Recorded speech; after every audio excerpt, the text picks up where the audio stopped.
Hello and warm welcome to Alive News, coming to you from Abuja, the nation's capital. I am Khadija Ibrahim. The headlines. Yakase speaks on 2027, says Tinubu's fate is a national call. Atiku fires back, says no defection, only coalition.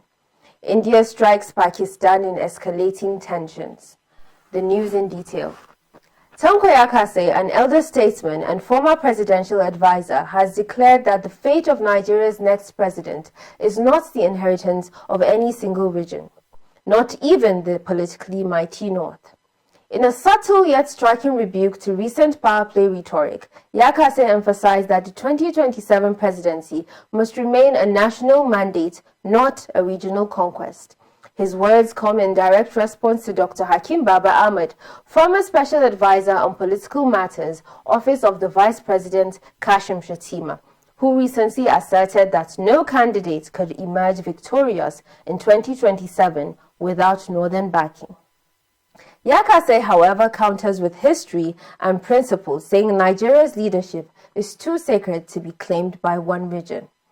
Unity, consensus, and the collective will of the people must prevail, he warned.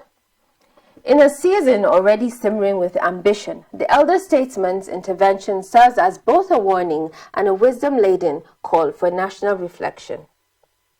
Still in politics, former Vice President Atiku Abubakar has publicly refuted swirling rumors that he plans to defect to another political party ahead of 2027. Speculations emerged recently linking him to the Social Democratic Party, SDP. However, his media team has debunked the claims as baseless.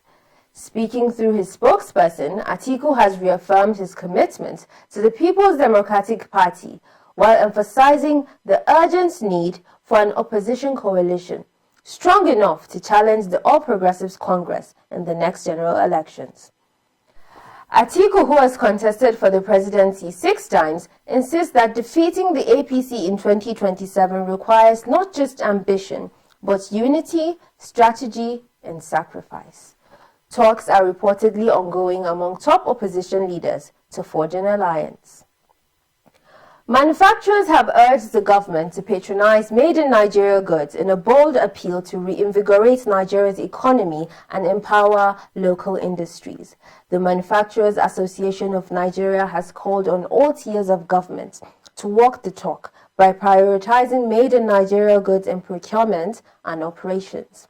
The association is urging the presidency, the National Assembly, and security agencies to fully embrace the Renewed Hope Nigeria First Procurement Policy, recently approved by President Bola Ahmed Tinubu. According to the group, adopting locally manufactured products isn't just patriotic, it's essential to job creation, industrial growth, and economic sovereignty. President of the association, Otumba Francis Mishioye, stated that while policies are important, implementation is where real impact begins. He noted that government agencies hold immense purchasing power and can catalyze industrial expansion by choosing Nigerian goods over imports. This is not charity, Mishioye stressed. It's about building resilience and strengthening the value chain from factory to final consumer. Analysts say that if the federal government leads by example, private sector confidence and investment in local production will surge, potentially reducing Nigeria's dependence on foreign goods and revitalizing moribund factories across the country. And to international news, tensions between India and Pakistan are flaring dangerously. In a retaliatory operation following a deadly attack on Hindu pilgrims in Kashmir, India launched airstrikes across the border, targeting what it calls terrorist infrastructure in Kosli, Muzaffarabad, and Bahawalpur. Pakistan has condemned the strikes as an act of war and claims to have shot down several Indian jets, vowing to retaliate if attacks continue.